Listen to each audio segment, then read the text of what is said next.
As the final regional activity of the UN Secretary General's Multi-Partner Trust Fund COVID-19 Response Project, a three-part webinar series was organized by a Fiji-based creative consultancy firm, Toka Atelier, in partnership with UNESCO, and it brought together artists, journalists, cultural workers, creative industry practitioners, and representatives of development agencies around three main topics of discussion.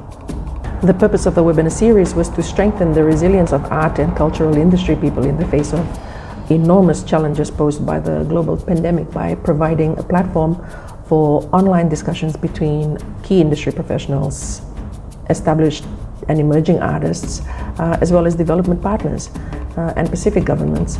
We wanted these stakeholders of industry to identify how to best support the arts and culture sectors and to create better understanding of the contribution and value of arts and culture to societal well-being.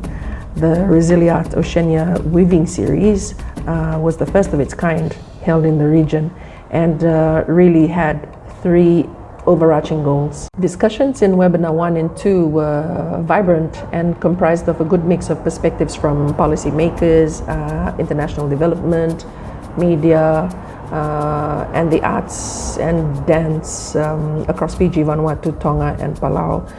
Experienced artists highlighted the transformative power of art and how they've adapted and innovated during the pandemic. On the other hand, we also heard from the policy side and challenges in promoting this sector as crucial to national progress.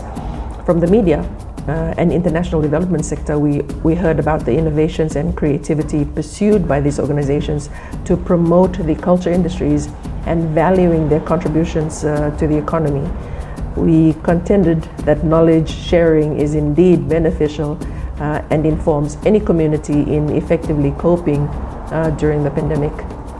Webinar 3 deliberations spanned from Tonga to Palau and around the region with practitioners and experts from supporting agencies in the region, speaking about roadblocks and bridges in terms of development of the arts and culture industries.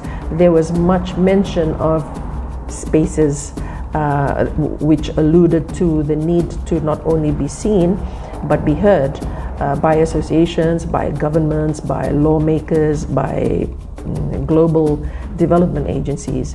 Much of the webinar speakers and audience acknowledged that while there has been a truly welcomed increase in awareness and support for the creative and cultural industries of the South Pacific, there's still so much work that needs to be done at the national level among ourselves as well before collectively presenting ourselves in spaces where we might be seeking assistance. So I'm proud of the team that helped make these discussions happen and put together these webinars. Hola Vinaka, my name is Elise Huffer. I'm a cultural consultant in Fiji working across the whole of the Oceania region. I was contracted by Toka Atelier as the lead content for the UNESCO ResiliArt Oceania Weaving webinar series. My favorite part of the webinar series was bringing together artists from across the region to talk with people or other panelists who are not in the creative and cultural industries but have an interest to look at how to continue promoting the industries across the region. What I'd like to see for the future, a network of artists and cultural workers and practitioners who can communicate on a regular basis and exchange and talk about their challenges, their good practices, solutions that they found to their issues, in a similar manner to what was raised in the ResiliArt debates. Vinaka.